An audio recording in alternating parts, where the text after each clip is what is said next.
முன்னொரு காலத்தில் ஒரு சிறிய கிராமத்தில் ஒரு தண்ணீர் சுமப்பவர் வாழ்ந்து வந்தார். அவரிடம் 2 பெரிய மண்பானைகள் இருந்தன.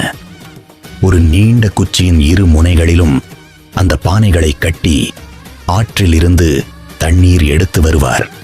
அந்த 2 பானைகளில் ஒன்று மிகவும் உறுதியானது, மற்றொன்றோ ஒரு சிறிய விரிசல் கொண்டது. ஒவ்வொரு நாளும் வீட்டிற்கு வரும்போது முழுமையான பானையில் தண்ணீர் நிறைந்தே இருக்கும்.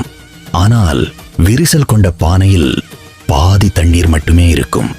இதனால் அந்த பானை மிகுந்த வருத்தத்தில் இருந்தது.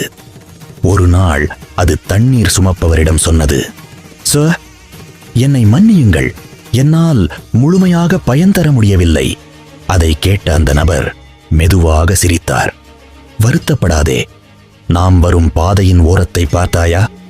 அந்த பாதையின் ஒரு பக்கம் முழுவதும் அழகான மலர்கள் பூத்திருந்தன.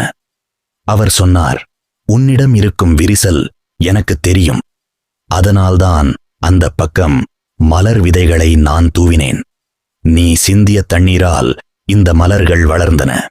இன்று அந்த மலர்களை இறைவனுக்கு சமர்ப்பிக்கிறேன். இதே போன்ற ஆன்மீக கதைகளுக்கு ஸ்பிரிச்சுவல் AI சேனலை ஃபாலோ செய்யுங்கள்.